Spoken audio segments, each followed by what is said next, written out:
Terpujilah Tien Tuhan yang Maha Esa, Trinabi Guru yang Agung, dengan hikmat dan sujud. Kami mohon ke hadapan Guru, bimbinglah kami ke jalan tengah yang mulia, tunjukkan kami cahaya kesenyataan Dharma, bangkitkan kesadaran tahu dalam diri kami, berkat bimbingan serta pancaran kasih Guru, hiduplah semua dalam cinta kasih, tenang, tentram, dan bahagia. Sadu.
Namo tassa bhagavato arahato sama sambuddhassa. Namo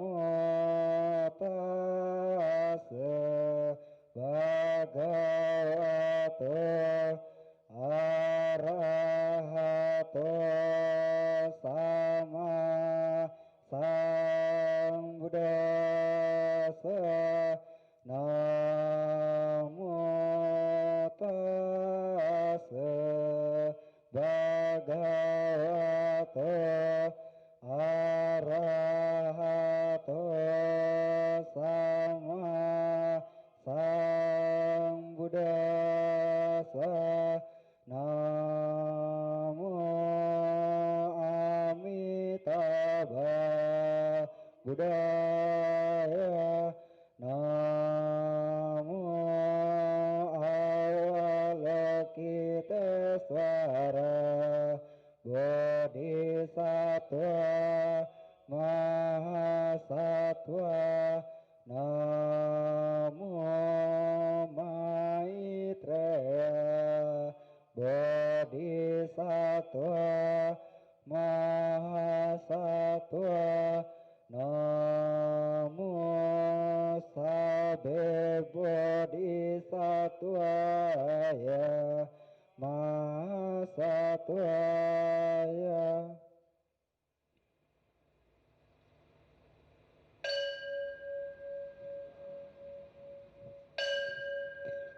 Buddhaṃ saranang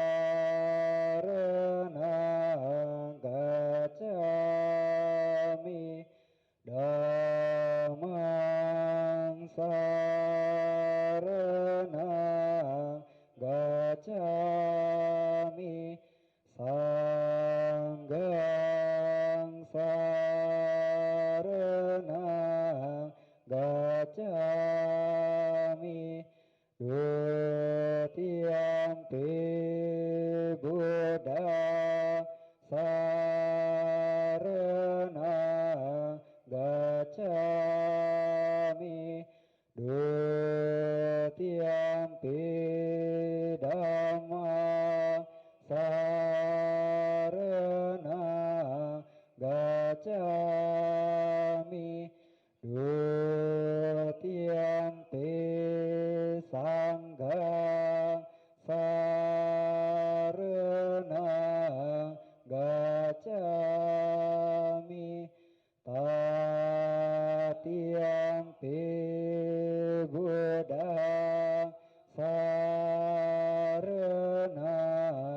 gacchami.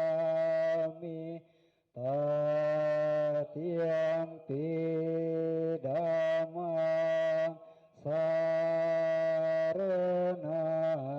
gacchami.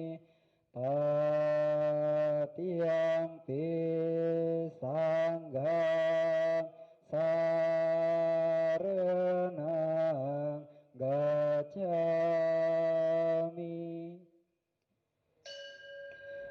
Sadhu, sadhu, sadhu.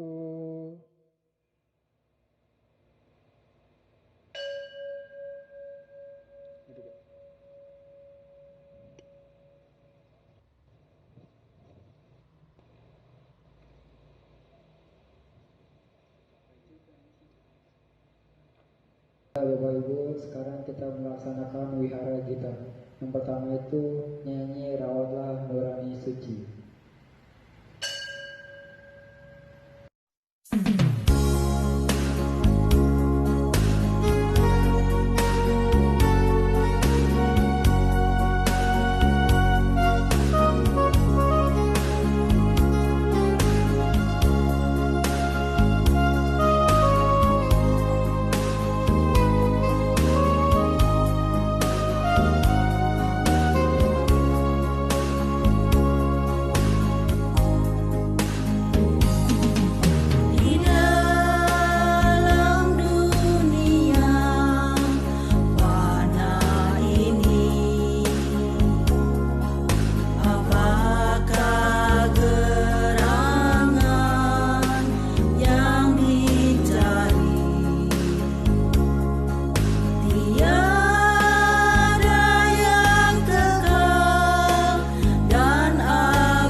Selanjutnya gita yang kedua itu Dharma Indah.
Selanjutnya kita bermeditasi.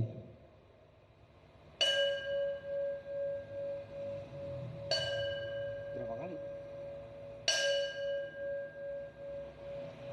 Om Mani Padme Hum.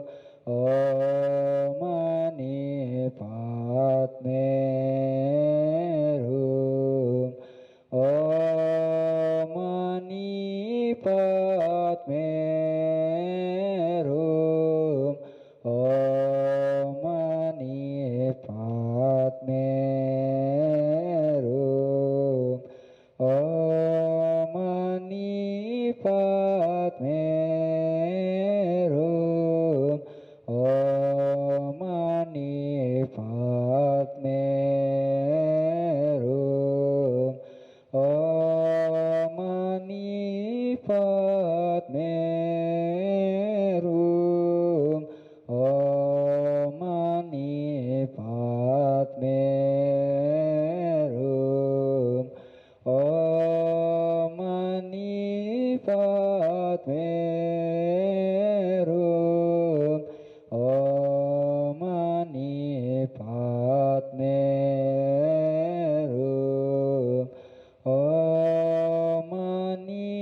Terpujilah Tien Tuhan Yang Maha Esa, Trinabi Guru yang Agung. Perkenankanlah kami pada saat ini untuk menerima sabda suci-Mu. Terangilah hati kami hingga menjadi jernih dan terang. Penuhilah hati kami dengan cinta kasih dan kasih sayang. Semoga kami dapat menerima sabda suci-Mu dengan baik.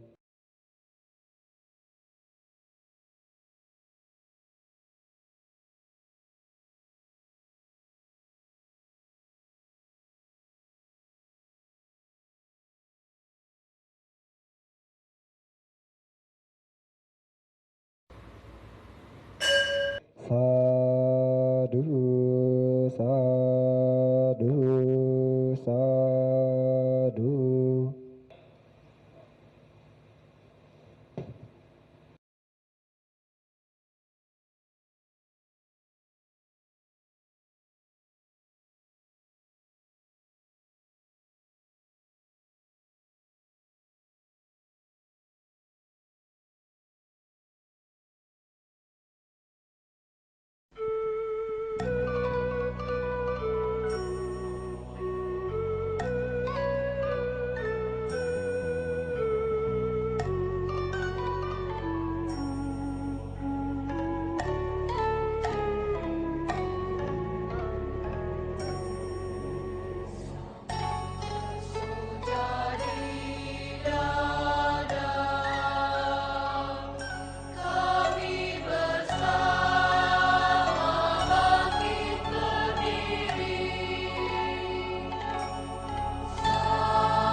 Namo tassa bhagavato arahato sama sambuddhassa.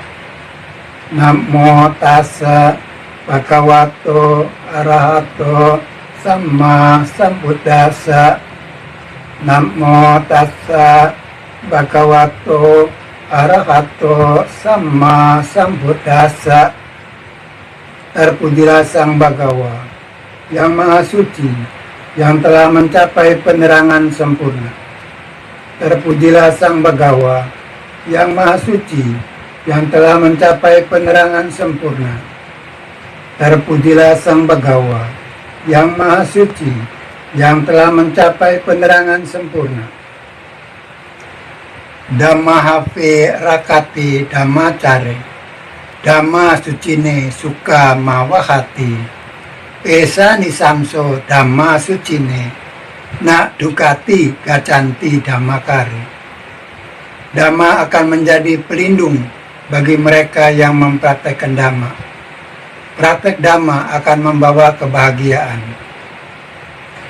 Barang siapa yang mempraktekkan Dhamma dalam keharian, tidak akan pergi ke alam-alam penderitaan. Para Romo Ramani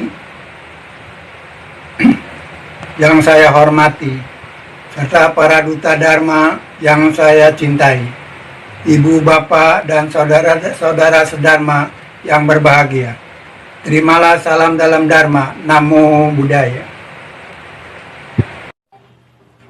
Ceramah yang saya akan bawakan pada malam hari ini berjudul Marilah kita bermeditasi vipassana.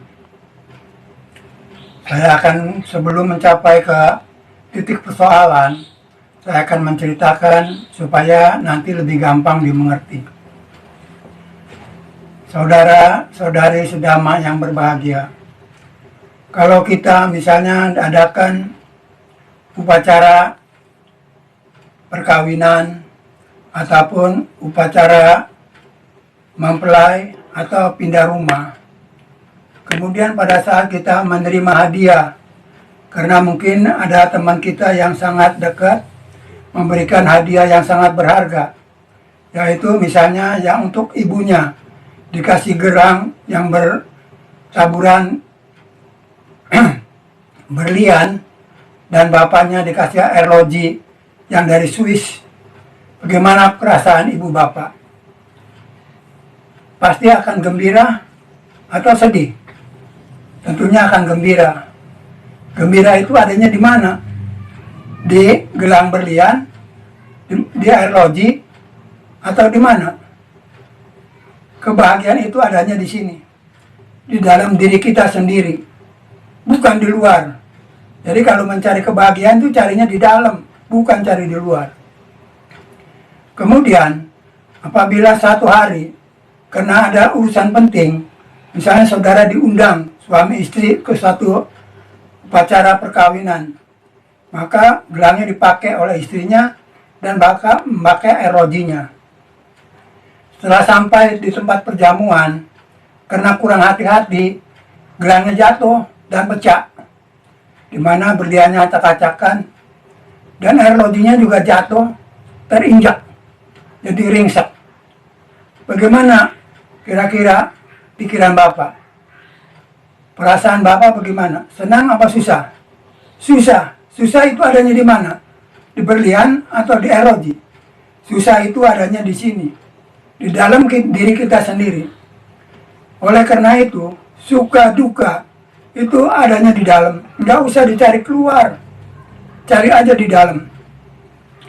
Oleh karena itu sangat penting pengertian ini untuk kita mengerti bahwa mengapa pikiran kita menjadi susah atau senang. Tentu ada sebabnya. Sebabnya adalah keakuan, yaitu ego. Ego kita, makin besar egonya, makin besar kemelekatan kita kepada objek. Dan dari pikiran yang bersifat ego ini, dia akan turun ke bawah, yaitu mempengaruhi wedana atau perasaan. Jadi setelah pikirannya kesel atau menderita, jadi perasaannya juga nggak enak. Karena itu antara pikiran dan perasaan itu terjadi hubungan timbal balik yang disebut paticca samuppada, atau hubungan sebab akibat yang saling bergantungan. Kemudian dari perasaan akan turun pula kepada jasmani. Jasmani kita, kalau pikiran kita sedang susah, perasaan sedang tidak enak, dikasih apapun rasanya nggak enak. Biasanya orang itu misalnya suka sama soto. Pada saat perasaannya nggak enak, dikasih makan soto pun rasanya nggak enak. Jadi oleh karena itu pikiran mempengaruhi perasaan, perasaan mempengaruhi badan jasmani. Sampai di sini saya kira cukup untuk sementara. Meditasi secara umum di dalam Buddhis dikenal sebagai bawana, artinya mengembangkan. Oleh karena itu pengertian meditasi itu sangat jauh bedanya dengan pengertian bawana. Sang Buddha mengajarkan bawana, ada dua macam bawana, yaitu vipassana bawana dan samatha bawana. Di dalam vipassana bawana, kita mengembangkan kesadaran kita untuk menjadi lebih kuat, terus dikembangkan, tidak terhenti-henti. Sedangkan samatha bawana itu untuk mencapai ketenangan batin. Oleh karena itu, baik vipassana dan samatha itu harus bisa kita bedakan. Banyak para guru, para acarya meditasi itu biasanya mengambil pertama adalah dengan samatha bawana. Setelah pikirannya tenang, dia langsung masuk ke dalam vipassana bawana. Objek-objek daripada meditasi samatha ada 40, tetapi kita umumnya kita pakai satu, yaitu pernapasan anapanasati. Memperhatikan napas keluar masuk hidung. Itu yang diperhatikan. Pikiran dicurahkan ke situ, jangan kemana-mana. Terus menerus ke situ. Jadi napas masuk keluar, masuk keluar. Kalau nanti sampai mencapai ketenangan, itu tandanya ketenangan. Apabila napas masuk keluar udah tidak bisa dideteksi, nggak tahu napas masih keluar masuk atau tidak, udah nggak bisa dideteksi, maka itu berarti pikiran sudah mencapai ketenangan. Dari situ kita langsung masuk ke vipassana. Vipassana objeknya yaitu nama rupa. Nama batin dan rupa jasmani. Jadi ini yang menjadi objek kita. Dan menurut Buddhaghosa, Acarya Buddhaghosa yang hidup pada 400 tahun Masehi, itu mengajarkan anapanasati melalui pernapasan juga bisa dipakai sebagai vipassana. Sebab sama juga sih nama rupa. Tapi menurut mahasiswa Yadao, kalau napas masuk keluar hidung itu kelihatan terlalu sempit. Maka diperhatikan adalah perut. Perut kembang, perut kempis. Perut kembang artinya napas masuk. Perut kempis artinya napas keluar. Itu diperhatikan kembang kempisnya perut. Terus diperhatikan, jangan lalai. Terus diperhatikan kembang kempisnya perut. Di dalam melakukan meditasi, ada beberapa hal yang patut kita perhatikan. Pertama, kita harus mempunyai fisik yang sehat. Tidak bisa orang sakit yang payah itu suruh meditasi, nggak bisa. Maka gunakanlah pada kita masih sehat, kita lakukan meditasi. Baik dilakukan setiap hari. Kemudian saya kasih tahu mengenai posisi dari meditasi. Posisi meditasi ada 4 macam yang umum. Yaitu meditasi duduk. Duduknya seperti ini. Ya. Jadi duduknya satu kaki di depan, satu kaki di belakang. Jangan saling tindih. Kalau saling tindih itu cepat menjadi sakit. Jadi satu di depan, satu di belakang. Tangannya ditaruh di atas paha mendekati perut. Baik kanan kiri ditumpuk begini.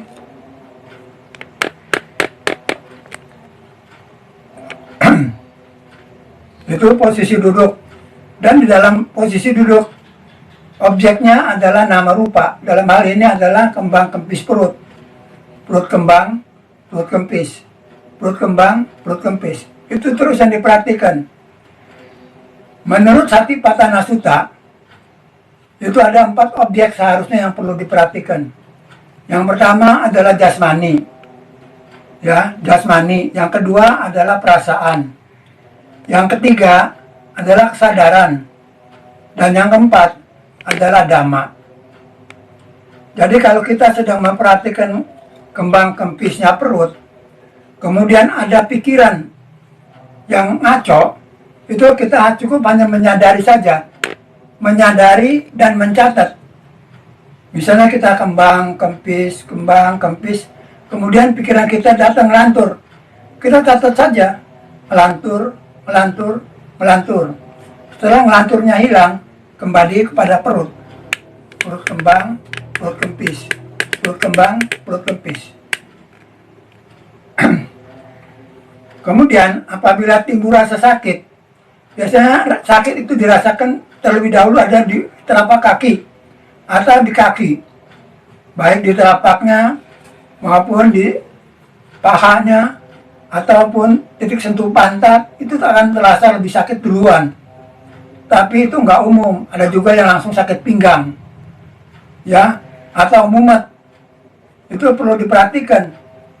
Jadi pada saat kita duduk, kembang kempis, kemudian ada perasaan sakit, maka kembang kempisnya dilepas. Kita pindah ke pos yang duduk itu, yang sakit. Kita perhatikan objek sakit yang dominan. Kalau sakitnya banyak, itu dicari satu aja yang paling kuat.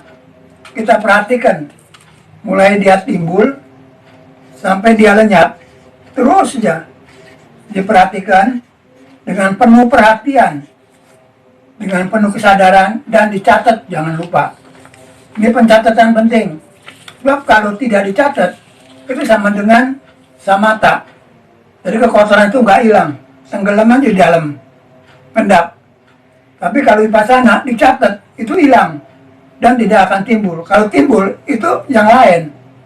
Timbul yang lain, dan biasanya frekuensinya itu sudah menurun. Jadi jangan takut, meditasi itu susah, nggak bisa. Saya memang belum pernah dicoba. Jadi kalau waktunya yang umum standar itu 1 jam duduk dan gerak-gerak. Tapi kalau nggak bisa, ya nggak usah terlalu lama, setengah jam cukup. Tapi badannya tegak, kepala tegak, tangan kedua ditaruh di atas pangkuan atau mendekati perut, gitu ya. Itu posisinya. Kemudian apabila terjadi kesadaran ini sangat megang kunci. Di dalam prakteknya, kesadaran itu akan dimulai dengan perhatian. Jadi perhatian itu merupakan ujung tombak daripada kesadaran. Kita perhatikan dengan serius. Objek itu yang timbul kembang kempisnya perut, diperhatikan dengan betul-betul. Jangan keluyuran. Bila keluyuran, catat. Bila timbul sakit juga catat sampai dia hilang. Kembali timbul kembang kempisnya perut dengan penuh perhatian. Jangan salah, terus dengan perhatian. Jangan nanti saudara perhatiannya beda. Waktu kembung, saudara bilang kempis. Waktu kempis, saudara bilang kembung. Jangan. Lihat aja posisinya. Kalau kembung, bilang kembung. Dan catat. Sadari kembung, dicatat. Cari gimana catat dalam batin? Dicatat aja. Kembung, kembung, kembung. Kempis, kempis, kempis. Begitu. Pada meditasi berbaring juga sama. Objeknya kembang kempis perut. Jadi sama, cuman posisinya itu berbaring. Berbaring ke arah kanan. Tangan kanan ditaruh di belakang kepala.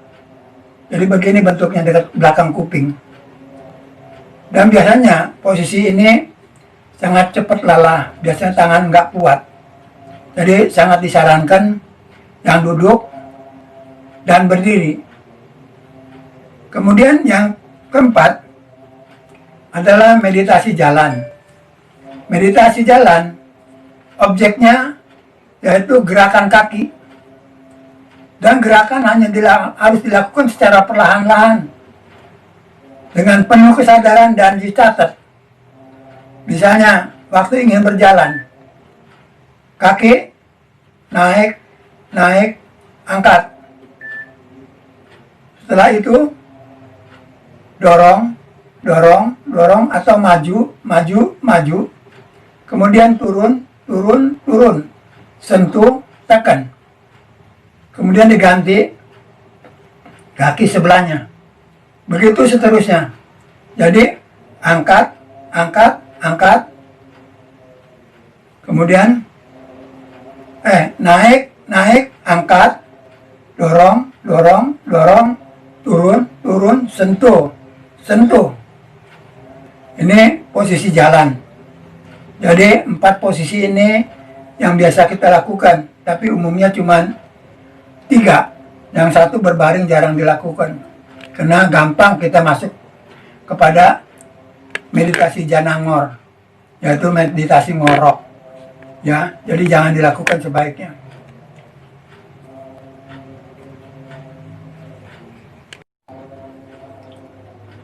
Objek meditasi yang berdiri. Berdiri itu harus tegak berdirinya.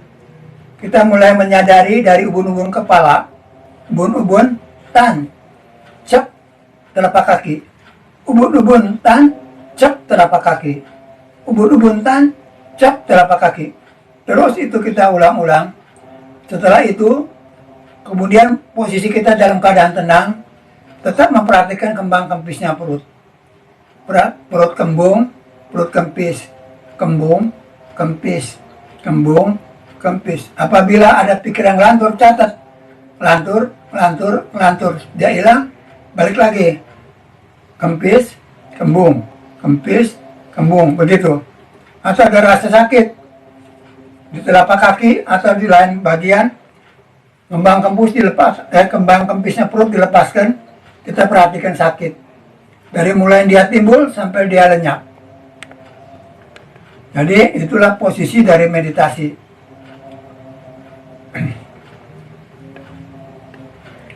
Selanjutnya adalah kita praktek pengembangan kesadaran. Itu kita lagi meditasi. Posisi ini kita lakukan setiap hari pagi dan sore. 3 posisi ini kita lakukan setiap hari. Misalnya pagi bangun tidur, setelah bersih-bersih, kita langsung berjalan setengah jam. Kemudian duduk setengah jam. Kemudian berdiri setengah jam. Begitu. Setelah itu, malam hari sebelum tidur, juga kita lakukan. Jalan dulu setengah jam, duduk setengah jam, berdiri setengah jam.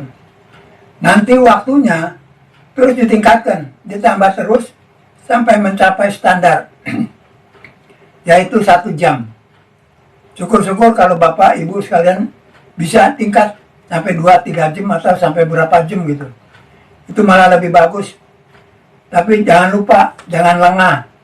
Perhatian dan kesadaran serta mencatat, ini kunci daripada vipassana. Demikianlah Ibu Bapak perhatian, Ibu Bapak dan saudara sekalian. Ceramah Dhamma yang pada hari ini semoga akan membawa manfaat. Tetapi sebelum saya tutup, saya cerita dulu bahwa kalau saat kita melatihkan tiap hari itu dan sore, itu hanya sesaat. Tapi yang penting, vipassana ini harus diperiksa, bisa dipraktekkan dalam kehidupan kita sehari-hari. Jadi setiap gerakan badan kita itu harus kita sadari. Ini yang disebut pengembangan kesadaran. Baik kita sedang kerja, misalnya sedang makan, sedang mandi, semuanya disadari pelan-pelan.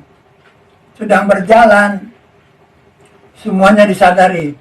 Kalau ini dilatih terus-menerus, maka perkembangan kesadaran akan cepat maju.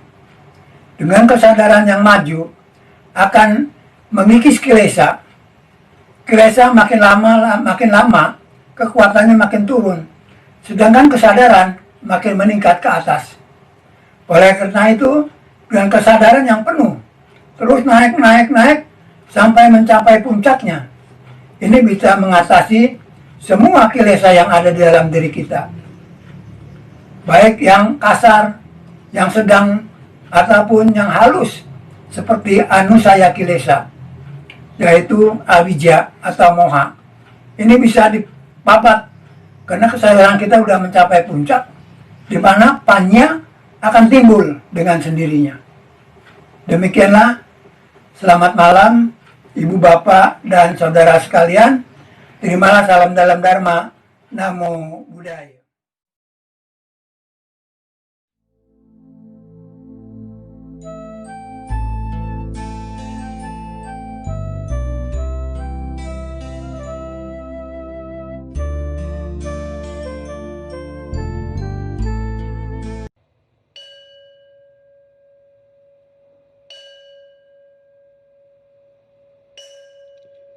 Eta wata camehi sambatang punya sampada sabe dewa numodantu saba sampati sidia eta camehi sambatang punya sampadang sabe butanu modantu saba sampati sidia eta wata camehi sambatang punya sampadang sabe satanu modantu saba sampati sidia akasata cebu mata dewa naga mahidika punyang no anu modantu cirang rakantu sasanang akasata cebu mata dewa naga mahidika punyang no anu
Terpujilah Tuhan yang Maha Esa, Trinabi Guru yang Agung.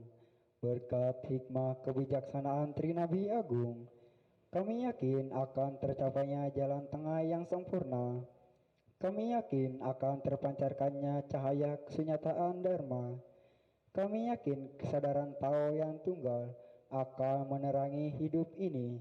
Berkat bimbingan serta pancaran kasih guru, semoga saudara-saudara kami yang telah berdana dengan ketulusan hati senantiasa diberkahi rezeki yang melimpah. Semoga saudara-saudara kami yang menderita sakit memperoleh kesembuhan segera. Semoga arwah saudara-saudara kami yang telah mendahului kami senantiasa berada di jalan yang terang. Berkat kelurahan Dharma Trinabi Agung, hiduplah semua makhluk dalam cinta kasih dan bahagia, serta kedamaian hati dan kesetaraan lahir batin selalu meliputi diri dan keluarga kami. Demikianlah kami akhiri kebaktian puja pada hari ini. Om Mani Padme Hum. Mekarlah permata teratai suci. Mekar. Demikianlah. Sadhu.